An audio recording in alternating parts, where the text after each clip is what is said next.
이 하나님을 거부하는 무신론자들은 악의 존재 때문에 하나님을 믿지 못하겠다고 말합니다. 그들이 이렇게 얘기하죠. 사탄을 멸하여 버리면 모든 것이 깨끗해질 텐데 왜 그대로 두나요? 결국은 멸망당하여 죽게 될 이 자가 죽기 전에 온갖 몹쓸 짓을 계속하게 왜 놔두나요? 악을 허용하신 하나님은 악한 분 아닌가요? 악을 막을 수 있었다면 왜 악이 존재하나요? 악을 막을 능력이 없었다면 어찌 신이라 부를 수 있나요? 네. 이런 질문에 대한 답을 찾지 못해서 믿음의 길을 가지 못하는 사람들이 있습니다. 하나님은 여기에 과연 무엇이라고 답을 해 주실까요? 우리가 잠시 후에 이 성경의 답을 좀 찾아보도록 하겠습니다. 이런 질문은 하나님은 선악과를 도대체 왜 만들었나요? 그 질문과도 같죠. 우리는 지난 시간에 선악과와 거듭남의 관계에 대해서 말씀을 나눴습니다. 이 선악과를 왜 만들었는가? 이 질문은 하나님이 왜 존재하는가? 그 질문과 같은 질문이라고 했죠. 선악과는 인간을 골탕 먹이려고 만든 것이 아니죠. 여호와 하나님이 나를 지으신 창조주이시고 온 우주에 하나님 외에 다른 신은 없다는 것을 알려주기 위해서 선악과를 만드셨죠. 이 선악과는 하나님 나라의 질서, 하나님 나라의 헌법으로 존재하는 것이죠. 국가의 법이 없으면 그 국가는 무법천지가 되는 것처럼 이 인간 세계의 평화와 안녕을 위해서 선악과라는 법이 선포된 것이죠.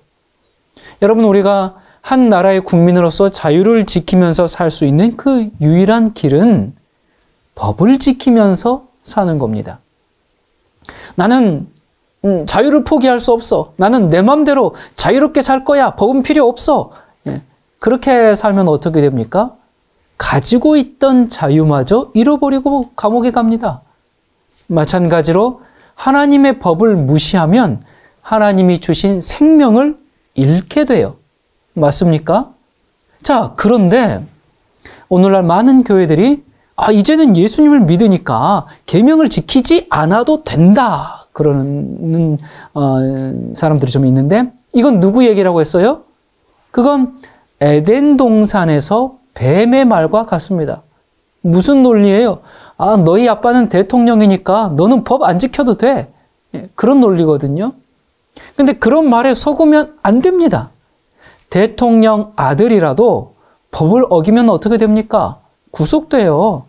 물론 우리가 사는 이 인간 세상에서는 뭐 이리저리 빠져나갈 구멍들이 있는지 몰라도 하나님의 법은 죄의 싹은 사망이라고 선고합니다. 자, 그런데 우리의 시조 아담이 하나님의 법을 어겨버렸어요. 그래서 죽게 되었어요. 그래서 하나님께서 너는 흙이니 흙으로 돌아가라. 죄의 싹은 사망이다. 이 선고를 받게 됐죠. 자, 이렇게 생명을 반납하게 되었어요. 죽게 됐죠. 그 상태에서 후손을 낳았어요. 자, 그러면 생명을 반납한 상태에서 자손을 낳았기 때문에 우리의 생명은 어떤 생명이에요? 죽을 수밖에 없는 그런 생명으로 태어났습니다. 그래서 우리가 살기 위해서는 어떻게 해야 됩니까? 다시 태어나야 합니다. 지금 우리가 이렇게 살아있는 것은 살아있는 게 아니죠. 죽어있는 것이죠. 죽은 채로 살아가는 것이죠. 우리가 정말로 다시 살기 위해서는 다시 제대로 살기 위해서는, 정말로 살기 위해서는 다시 태어나야 합니다. 고린도전서 15장 22절에 아담 안에서 모든 사람이 죽은 것 같이 그리스도 안에서 모든 사람이 삶을 얻으리라. 여러분과 저는 아담의 후손입니까? 그렇습니다. 그러면 우리 모두는 아담의 후손이기 때문에 어떻게 됐어요? 죽었어요. 생명이 없어요. 그런데 뭐라고 말씀하세요? 그리스도로 말미암아 새 삶을 얻게 된다. 그렇게 말씀합니다. 하나님이 아담과 하와를 만드시고 이제 뭐라고 이렇게 그 문화 명령을 주셨습니까? 생육하고 번성하여 땅에 충만하라. 그렇게 명하셨죠. 그래서 하나님은 이 아담 안에서 세상 마지막에 태어날 사람까지 다 창조한 겁니다. 그들에게 이제 번성하고 충만하라라고 그들에게 맡겨줬잖아요. 그래서 아담 안에서 모든 생명을 다 창조한 것과 마찬가지예요. 자, 이 아담과 하와가 이런 정말 이 생명의 막중한 책임을 지고 있는 인류의 시조, 인류의 최초 그 인간이 어떻게 돼요? 범죄해서 스스로 죽어버렸습니다. 그래서 한 사람의 자녀도 낳기 전에 그 자신이 죽었기 때문에 당연히 그의 후손은 있을 수가 없게 되었죠. 자, 이것이 아담 안에서 우리가 다 죽었다 그 말입니다. 근데 어찌 이렇게 될 수가 있을까? 우리가 이것을 이해하기 위해서 하나님이 사람이 창조하시던 때를 좀 생각해 봅시다. 태초에 하나님이 일남일녀를 낳으셨어요. 남자를 먼저 지으셨습니다. 장자죠. 그랬는데 지으시고 뭐라고 하세요? 2장 18절에 보면 사람이 독처하는 것이 좋지 못하니 내가 그를 위하여 돕는 배필을 지으리라. 이 말씀 후에 그래서 하나님께서 아담 언제 하나 이렇게 한 명을 창조하고 좋지 않다. 그래서 딱 또 하와를 딱 창조해가지고 딱 이렇게 했습니까? 그렇게 하지 않았어요. 그렇게 하지 않고 어떻게 했습니까? 아담에게 일거리를 하나 줬어요. 무슨 일을 줬어요? 모든 동물들을 다 이렇게 아담 앞으로 지나가게 하셨죠. 그 다 지나가게 하는데 동물들이 암수 다 짝이씩 그렇게 지나가는 겁니다. 근데 지나가게 하면서 뭘 하게 했어요? 이름을 짓게 했죠. 그러니까 하나님이 아담에게 맨 처음에 준 일, 그게 바로 하나님이 창조하신 이 생물, 동물들의 이름을 짓는 것이었어요. 자, 이건 사실 보니까 지금도 사람들이 이 하나님의 이 최초의 아담에게 주신 이 일을 그대로 따라합니다. 여러분, 우리가 어떤 것이든지, 그러니까 뭐 사람이든지 또 물건이든지 새로운 것이 생기면 뭐부터 짓습니까? 이름부터 지어요. 하나님께서 아담에게 그 맨 먼저 하라고 주신 그 기능을 우리도 행사하는 겁니다. 그러다가 이제 이 창조 주일의 6째 날, 거의 그날이 끝나가는 무렵, 해가 뉘엿뉘엿질 무렵 하나님은 아담을 깊이 잠이 들게 하시고 마취를 하셨겠죠. 그리고는 갈빗대 하나를 취해서 그것으로 여자를 만드셨습니다. 자, 그런데 이런 걸 보면 하나님께서 분명히 아담이 독처하는 것이, 혼자 있는 것이 좋지 못하다 그렇게 말씀을 하시면서, 그러면 처음부터 남자와 여자를 같이 창조하시지 왜 남자만 먼저 지었을까요? 처음부터 남자, 여자 같이 창조하시면 안 됩니까? 하나님이 딱 남자만 지어놓고 보니까 내가 좀 실수한 것 같네. 혼자 있으니까 외로운 것 같네. 그렇게 해가지고 이거 좋지 않으니까 내가 여자 하나 만들어야 되겠네. 그래가지고 그런 식으로 나중에 배필을 주셨습니까? 당연히 아니죠.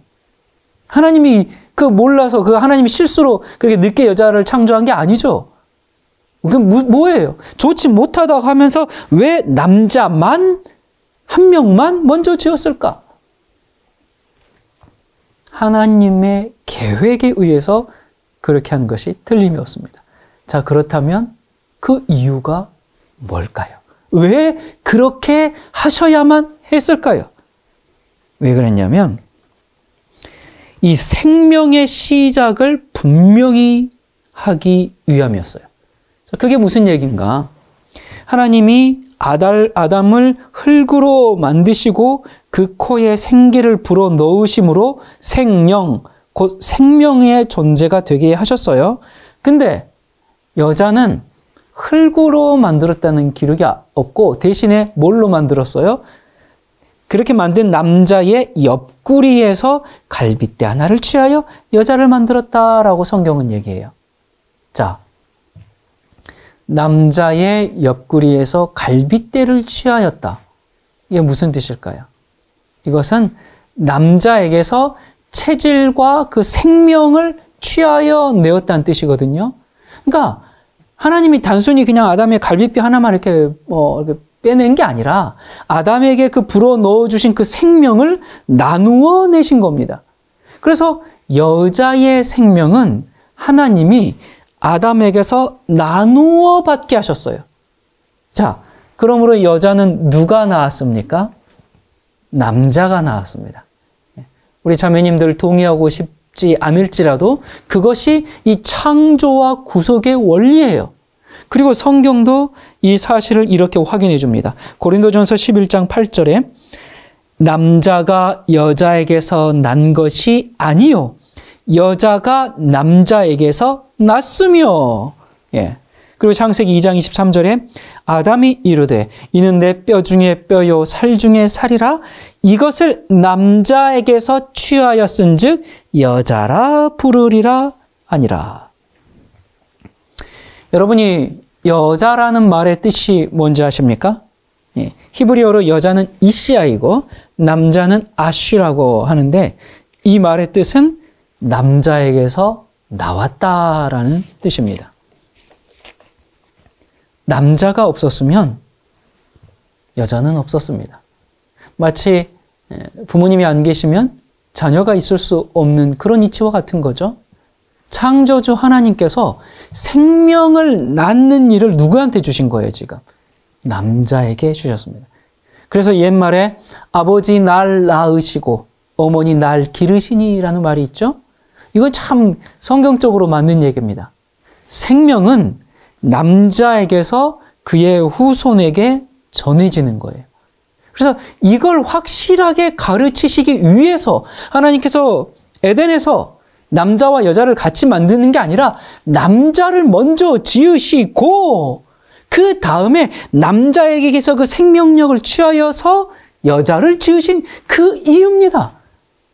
우리가 부모님으로부터 생명을 받지만 우리의 그 최초의 생명은 하나님께서 누구에게 주셨어요? 남자에게 주셨고요. 그 남자의 생명이 여자에게, 그리고 그 남녀의 생명이 자식에게 이렇게 전해지게 된 거죠. 여러분, 저는 지금 남자가 여자보다 낫다 그런 얘기를 하는 게 아니고 이 하나님께서 주신 이 생명이 주어지는 성경적인 과정을 말씀드리고 있는 겁니다. 그러니까 생명을 낳는 것은 남자에게 속한 기능이고 여자는 그 생명을 기르는 기능을 가지고 있습니다. 그러므로 남자가, 그러니까 지금 아담이 범죄해서 영원한 생명을 잃어버렸어요. 그리고 어떻게 됐어요? 죽어버렸어요. 생명 없이 이제 죽게 된 겁니다. 그렇기 때문에 아담은 하나님께 최초에 부여받은 그 영생의 생명이지 않습니까? 그거를 후손에게 물려줄 수가 없게 됐죠. 자기가 죽었으니까. 그 생명이 이제 없어져 버렸으니까. 자, 그래서 영생을 잃어버린 아담에게서 태어나는 모든 후손은 당연히 영생을 가질 수가 없죠. 그래서 성경은 이렇게 확증합니다. 고린도전서 15장 22절에 아담 안에서 모든 사람이 죽은 것 같이, 그런데 로마서 5장 12절에 그러므로 한 사람으로 말미암아 죄가 세상에 들어오고 죄로 말미암아 사망이 들어왔나니 이와 같이 모든 사람이 죄를 지었으므로 사망이, 죽음이 모든 사람에게 이르렀느니라. 자, 이렇게 돼가지고 우리는 죄와 허물로 죽은 자들이 된 거죠. 이런 죽은 자들이 하는 행동은 뭐겠어요? 다 하나같이 죽은 행실인 겁니다. 성경은 이런 상태를 뭐라고 그랬어요? 썩어짐의 종노릇하는 것이라고 말했죠. 좀비 같은 상태라고 말씀드렸었어요. 그래서 이 땅의 모든 사람은 썩어져가는 구습을 쫓는 옛사람들인 겁니다. 여러분, 오늘날 이 세상에 강포와 죄악이 가득한 것은 바로 이 생명이 없는 존재들이 그냥 제멋대로 그냥 썩어가고 있는 그런 모습 때문에 그렇죠. 이것이 다시 살아나서 참된 생명을 소유하지 아니하는 한 아무 쓸모없는 정말 죽은 쓰레기들로서 최후 심판날에 불태워 처리하는 수밖에 없는 겁니다. 자, 아담이 죽게 되었을 때 하나님께서 찾아와 그의 이름을 불러주셨어요. 죽게 된 사람을 불러서 다시 하나님 앞에 존재하며 영생할 수 있도록 하셨는데, 자, 어떻게 이제 그렇게 하실 것인가? 아담에게 주신 생명은 이미 죽어버렸잖아요. 근데 어떻게 영생의 생명을 주실 것인가? 하나님이 참 딜레마에 봉착하셨어요. 하나님께서 처음에 인간을 지으시고 문화명령으로 뭐라고 말씀하셨다고요? 생육하고 번성하여 땅에 충만하라 이렇게 말씀하셨잖아요. 그런데 먹는 날에는 정령 죽으리라 그랬어요. 그러니까 충만하라라는 말씀과 이제 정령 죽으리라 이 말씀이 이제 충돌되게 되었죠. 어떻게 해야 돼요? 자, 이 사람이 그 선악과를 먹고 이젠 죽어버렸기 때문에 생육하고 번성하고 땅에 충만하는 일은 이제 불가능한 일이 되어버렸습니다. 자, 만일 그렇다면 하나님의 창조는 완전히 실패죠. 하나님이 이렇게 그냥 사탄에게 패배하고 하나님의 이 창조 사역도 그냥 실패로, 아니야만 못한 실패로 그냥 끝나버릴 것인가? 아니면 하나님이 그러면 이거 내 체면이 있지 그러면서 분명히 하나님의 명령을 어기면 죽으리라 했지만 그래도 나는 하나님이니까 나는 내 마음대로 법을 바꿀 수 있어 그러면서 그들이 명령을 어겼지만 그냥 그들이 죽지 않고 영원히 다시 살 수 있도록 해주면 안 될까요? 자, 하나님은 이 문제를 해결해야만 해요. 사탄이 이 아담을 매개체로 해가지고 하나님을 궁지에 몰아놨어요. 얼마나 이 쾌재를 불렀을까요? 하나님이 지금 딜레마에 봉착한 겁니다. 땅이 충만하라 했는데 그냥 정령 죽으리라 그렇게 되어서 사라져버리게 되었어요. 자, 하나님께서 이것을 해결하기 위해서 해결책을 이렇게 제시합니다. 창세기 3장 15절에 하나님이 뱀을 향해서 이렇게 말합니다. 내가 너로 여자와 원수가 되게 하고 내 후손도 여자의 후손과 원수가 되게 하리니 여자의 후손은 내 머리를 상하게 할 것이요 너는 그의 발꿈치를 상하게 할 것이니라. 그러니까 이것은 하나님과 사탄 사이에 큰 전쟁이 있을 것을 선포하는 건데 이 전쟁이 누구를 통해서예요? 여자의 후손을 통해서 전쟁이 있습니다. 여러분, 하나님께서 창조하지 않았는데 생겨난 것이 있습니까? 아무것도 없죠. 사람, 지구의 모든 생명체, 뿐만 아니라 천사, 우주 모든 생물계든 무생물계든 모든 것을 포함해서 하나님께서 창조하지 않은 것은 없습니다. 그리고 그렇게 창조된 모든 것들은 어떻게 해야지만 존재할 수 있게 하셨습니까? 그것은 골로새서 3장 11절에 보면 오직 그리스도만이 모든 것이요 또 모든 것 안에 계시니라. 그리스도 안에서만 존재하도록 하셨어요. 골로새서 1장 17절에 만물이 그리스도 안에 함께 섰느니라. 그러므로 뭐든지 간에 창조된 무엇이든지 그것은 그리스도를 떠나면 존재할 수가 없습니다. 그래서 우리가 그리스도를 떠나면 어떻게 돼요? 존재할 수 없게 돼요. 반드시 죽을 수밖에 없습니다. 사탄이 이걸 너무나 잘 알고 있죠. 자기도 그리스도를 떠났기 때문에 자기 운명 알아요. 어느 때가 되면 자기도 반드시 죽고 없어질 것을 그 사탄이 알아요. 그래서 자기의 마지막 황천길이 외롭지 않도록 사람들을 인질로 잡고 하나님의 마음의 아픔을 주기 위해서 지금 계속 발버둥 치면서 사람들을 같이 끌고 들어가고 있는 것이죠. 이 사탄이 선악과를 먹게 함으로 이제 사람이 그리스도를 떠나게 했습니다. 떠나게 하고 그리고 또 무슨 일을 하는가? 고린도서 11장 3절에 뱀이 그 관계로 하와를 미혹한 것 같이 너희 마음이 그리스도를 향하는 진실함과 깨끗함에서 떠나 부패할까 두려워하노라. 그리스도를 떠나면 어떻게 돼요? 부패합니다. 다른 말로 썩죠. 썩어가는 거죠. 그래서 지구상의 만물이 다 썩어짐의 종노릇을 하는 이유는 왜 그래요? 그리스도를 떠난 결과이기 때문에 그렇습니다. 그리스도 안에 있는 것과 밖에 있는 것, 이 둘은 어떤 상태인가? 성경은 이 사실을 아주 분명하게 말씀해 줍니다. 요한복음 15장 5절과 6절에 나는 포도나무요 너희는 가지라.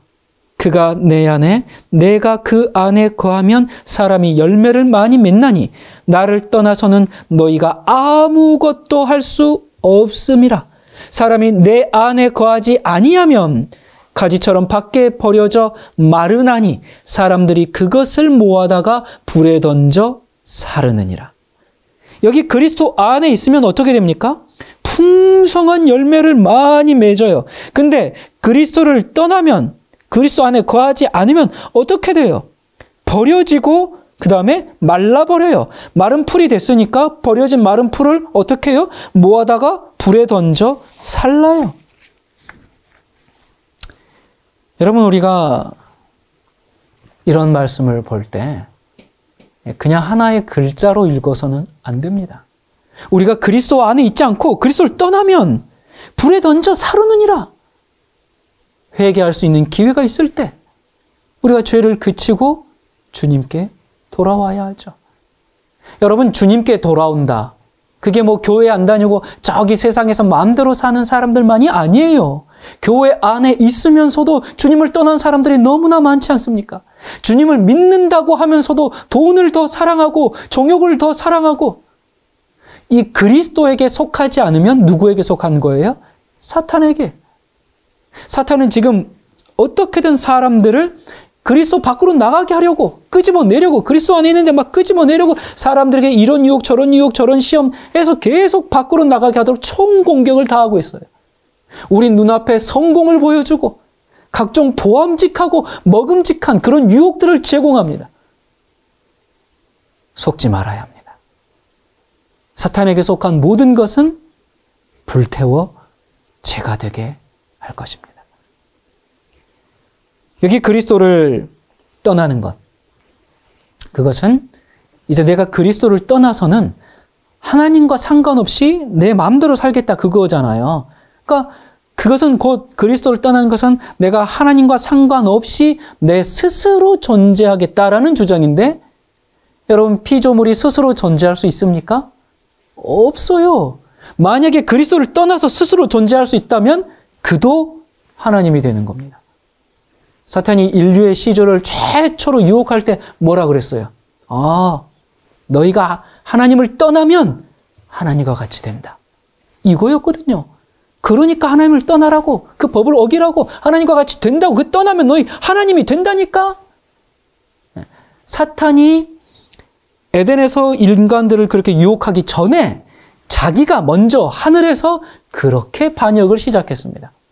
하늘에 있을 때 자기가 하나님의 지배에서 벗어나면 자기가 하나님이 될 줄 알았어요. 케루빔이 아니었습니까? 그룹 천사였어요. 루시퍼였어요. 그랬는데 여기에서 벗어나면 자기가 이제 하나님이 될 줄 알고 그렇게 죄를 창시했어요. 바로 그게 죄입니다. 죄가 뭐냐? 최초의 죄가 뭐냐? 사탄이 간음을 했습니까? 사탄이 도둑질을 했나요? 아니에요. 뭐 했습니까? 자기가 하나님이 되려고 했죠. 하나님의 자리에 자기가 있으려고 했습니다. 하나님이 창조한 원래 의도에서 벗어나는 것이죠. 우리 이런 걸 볼 때 이렇게 좀 생각할 수 있어요. 사탄이 바본가? 아니, 피조물인 자기가 어떻게 하나님처럼 되려는 생각을 할 수가 있지? 간덩이가 부었나?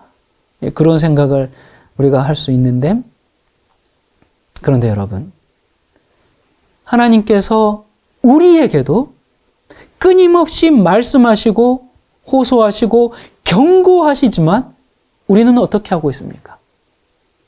죄의 유혹을 이기지 못하고 계속 사탄 안에 거하고 있지는 않습니까? 하나님께서 사탄이 돌이킬 수 있도록 그렇게 호소하시고 그렇게 애를 쓰시고 그렇게 공을 들였지만 사탄은 이 모든 기회를 무시해버리고 마침내 하나님이 창조하신 그 천사들의 3분의 1을 다 속여서 자기 편에 끌어넣었고 전쟁을 공식적으로 일으켰고 이것이 바로 계시록 12장에 묘사된 하늘에서 일어난 전쟁이죠. 이렇게 하늘에서 전쟁이 있고 난 그 결과 어떻게 되었어요? 하나님께서 사탄과 그를 따르는 천사들을 멸망시키지 않고 하늘에서 쫓아냈어요.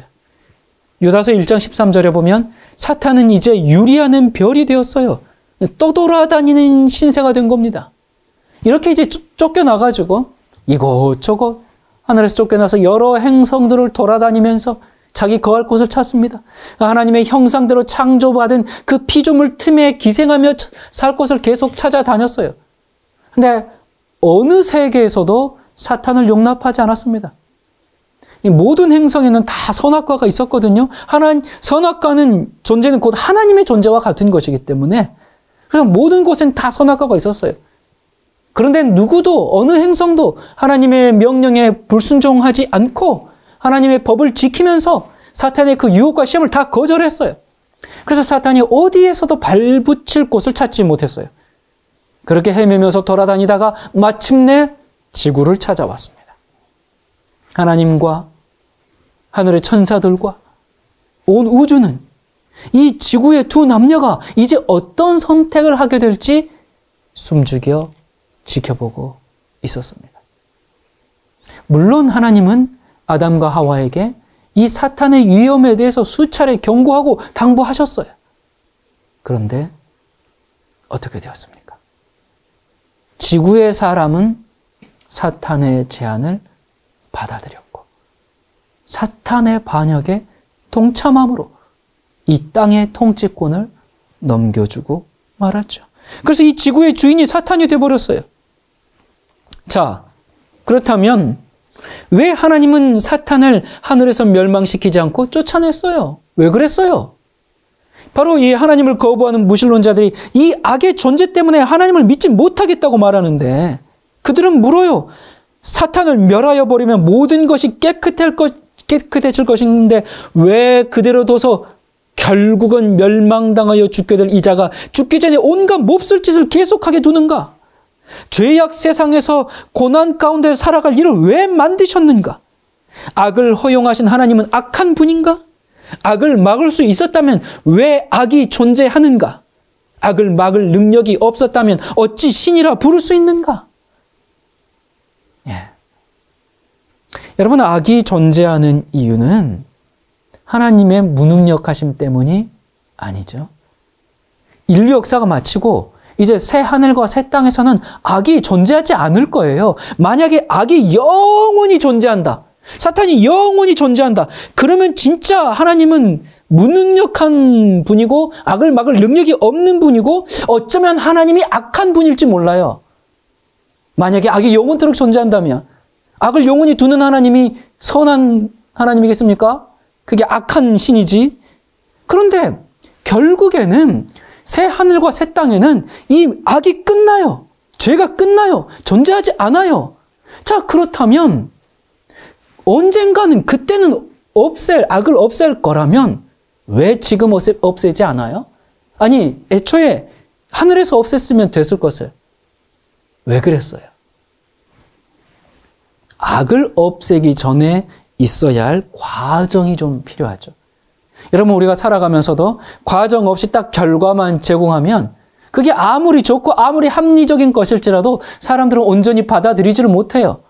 마음에 왜 그렇게 해야 돼? 이게 좋긴 하지만 다르게 했으면 더 좋은 결과가 나왔을 텐데 그러면서 또 마음에 회의와 의심 이런 게 들지 않습니까? 이게 사람들의 마음 아닙니까? 만약에 사탄을 즉시 제거해버렸다. 악을 제거해버렸다. 그러면 그 하나님의 그 공의와 그 하나님의 이 심판의 결과에 불만을 품은 또 다른 사탄이 또 나올 겁니다. 하나님이 왜 저랬을까? 뭔가 숨기는 게 있을까? 그래서 그 사탄 나와서 악도 제거해. 이 제거하면 또 다른 악이 생기고 제거하면 또 다른 악이 생기고 그렇게 계속 쳐내면 결국 우주에 하나님 혼자 남게 될 겁니다. 이 악을 어떻게 해결해서 영원히 이 죄와 악이 존재하지 않도록 할까? 지혜가 무한하신 하나님께서 하늘에서 사탄을 즉시 멸하였으면 사탄이 온 우주와 천사들의 사회에 주장하여 온 그 하나님은 무서운 독재자야. 그러한 의심을 영원히 제거할 수 없을 것을 아셨습니다. 그렇게 없애버리면, 악이 없애버리면 좋을 것 같죠? 우리 마음에 의심이 남아버려요. 그렇기 때문에 그런 방식은 안 돼요. 하나님의 법은 사랑이고 행복과 평안의 요람이다. 그걸 깨닫기보다는 이 법은 모든 인격적인 존재들을, 모든 피조물들을 독재로 다스리기 위한 그런 공포 수단 중에 하나구나. 그러면서 어쩔 수 없이 하나님을 섬길 수밖에 없게 되는 겁니다. 악은 없어졌을지 몰라도 참된 자유와 만족과 행복도 같이 사라져버려요. 이것은 사랑이신 하나님의 본성과는 맞지가 않죠. 사탄은 자기가 하나님이라고 주장했어요. 그러니까 하나님의 법은 독재자의 법이니까 이 법이 필요 없는 자유로운 나라를 만들겠다. 그렇게 주장했어요. 그래서 이 사탄의 주장이 정말 사실인지 아닌지 그것을 확인할 기회를 온 우주에 줘야 합니다. 그렇지 않으면 사탄의 주장이 사실일지도 몰라 하는 그 의심이 영원히 남게 되고 피조물들이 이 정말 로봇이 아니라 자유의지를 가진 인격체로 존재하는 한 언제든지 반역이 또다시 생길 수 있는 거죠. 그래서 하나님은 이 사탄의 악함이 우주에 스스로 공개될 때까지 참으시고 인내하시고 바로 그것이 사탄을 즉시 멸하지 않은 이유가 이것이죠. 자, 사탄이 이렇게 이제 지구에 자기 왕국을 세우는 데 성공했어요.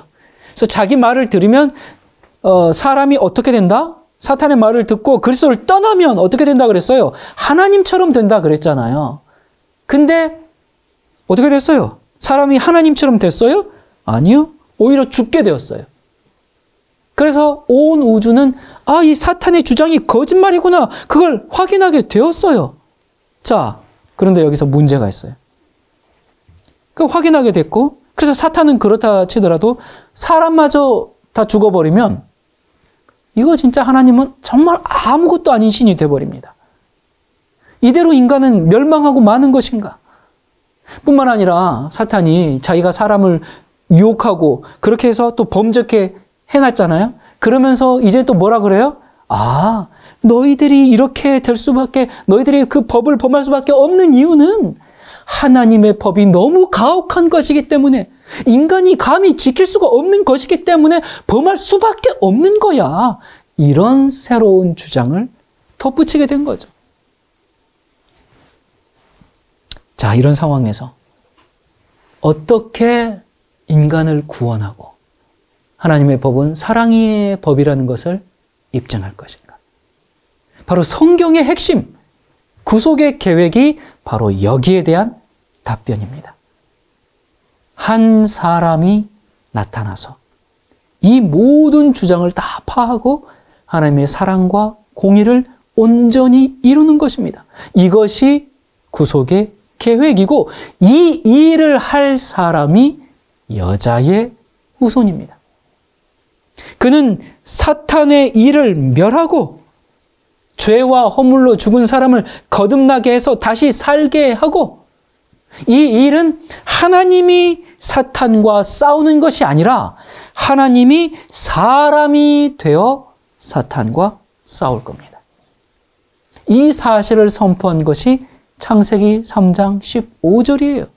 그러므로 이 창세기 3장 15절은 한 절 안에 성경 전체의 내용이 다 포함되어 있고요. 이 15절 이하 이제 쭉 이어지는 모든 성경 내용, 창세기, 출애굽기부터 쭉 해서 요한계시까지 이 모든 내용은 창세기 3장 15절이 어떻게 성취되는지를 보여주는 겁니다.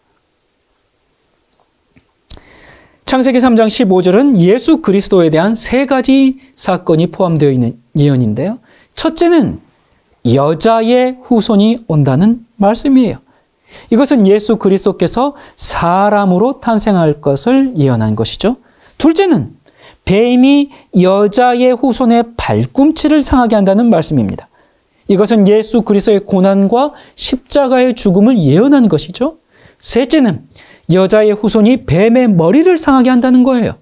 이것은 그리스도의 부활과 재림으로 사탄의 세력이 완전히 없어질 것을 예언한 것입니다. 자, 여러분 이 예언을 믿으십니까? 아멘, 그렇습니다. 그렇다면 우리가 이러한 확실한 말씀 속에서 성경은 바로 이 창세기 3장 15절을 시작으로 나머지는 이 성경절에 대한 다 해석이고 그 줄거리고 내용이라고 했는데, 그렇다면 우리가 이러한 확실한 말씀 속에서 우리는 어디에 소망을 두고 살아야 합니까? 우리가 소망을 두고 살아야 하는데 우리가 사는 세상은 절망투성입니다. 이 세상에 사는 동안 우리는 절망을 피할 수가 없어요. 사람들이 이 세상을 살아가면서 소망하는 것들이 저마다 다 있죠. 다 바라는 게 있어요. 다 욕심내는 게 있어요. 그게 뭡니까? 어렵지 않아요. 어디에 소망을 두고 삽니까? 첫째는 돈이죠. 돈이 신이 됐죠. 돈은 정말 필요합니다. 돈이 없으면 얼마나 고생을 해야 합니까? 또 돈이 있으면 이 세상을 얼마나 편하게 살 수 있습니까? 그래서 돈의 위력이 큽니다. 그래서 돈을 믿고 돈에 소망을 두고 사는 사람들이 많아요. 사실 돈이 필요합니다. 돈 없으면 못 삽니다. 그런데 여러분 아시잖아요. 돈은 참된 사랑과 평안과 기쁨과 소망을 줄 수가 없어요. 그리고 돈, 그거 있으면 있을수록 불안합니다. 그리고 어떤 사람은 악착같이 정말 돈을 쓸 줄 모르고 계속 모아요. 어떻게든 모아요. 그렇게 모으는데 남에게 인색하고 엄청 아끼고 아끼면서 전혀 안 쓰고 나가는 거 없고 그냥 계속 통장에 잔고가 늘어가는 것만 보면서 행복해하고 그런 즐거움을 갖는 사람들도 있어요.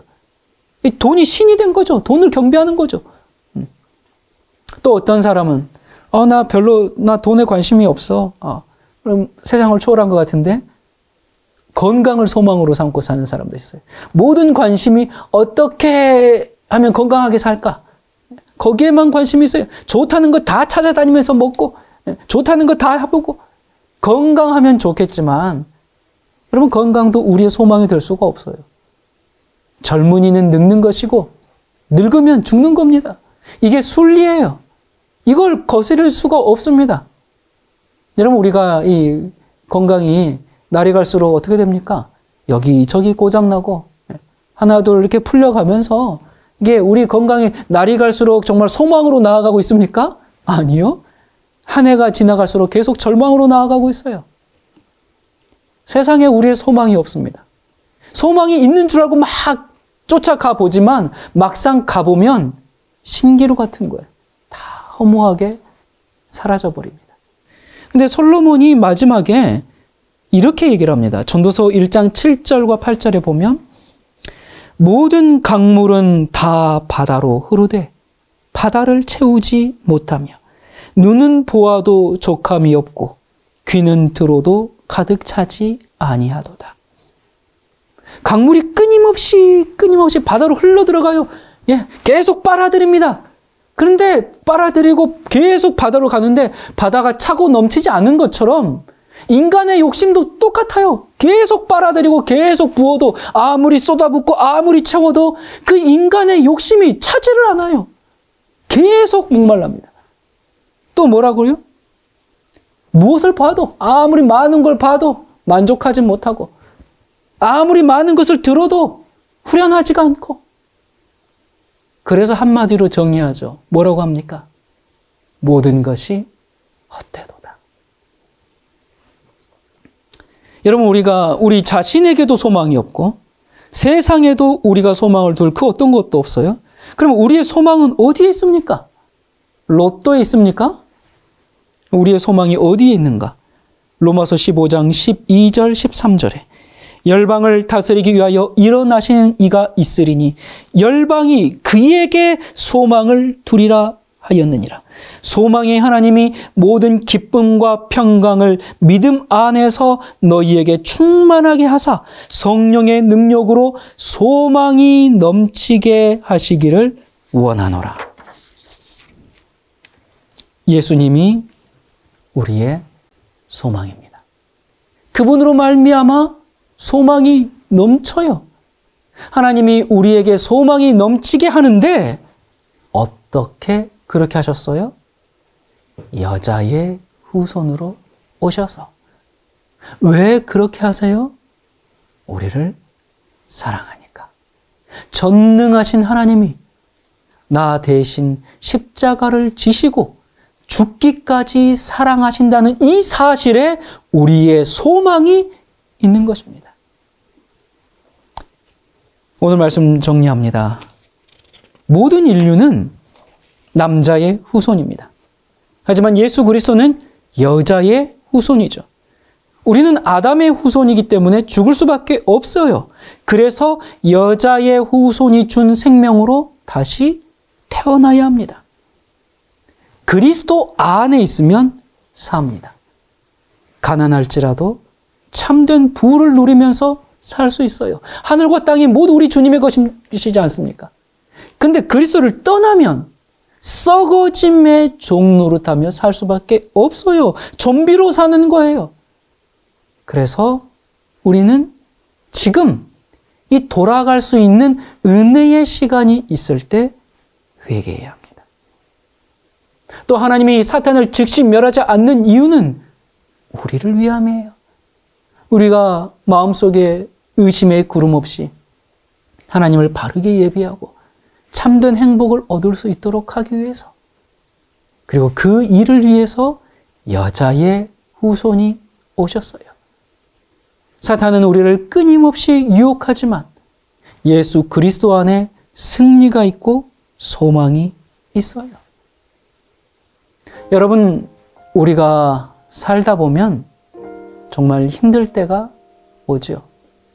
저도 그런 경험이 인생 가운데 여러 번 있었습니다. 마음에 캄캄한 먹구름이 낀 것처럼 소망이 없어 보일 때가 있어요. 햇빛 쨍쨍한 날인데 내 마음은 너무나 우중충해. 먹지도 자지도 못할 그런 때가 옵니다.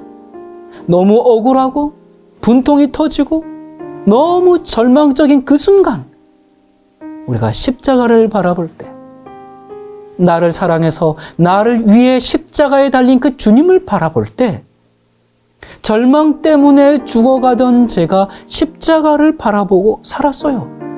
예수 그리스도를 바라봅시다. 하나님이 우리를 죽게 내버려 두지 않으십니다. 기도하겠습니다.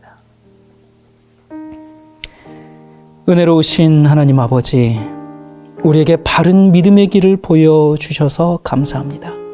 이 세상은 온통 어둠과 죄악이 가득합니다.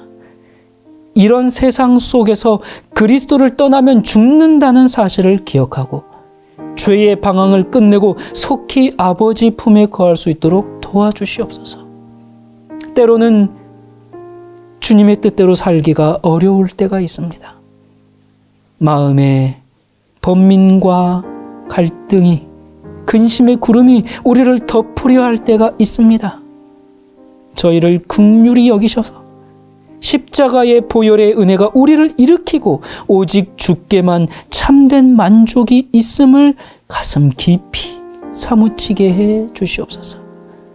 우리의 유일한 소망 되시는 예수 그리스도 이름으로 간절히 기도드립니다. 아멘.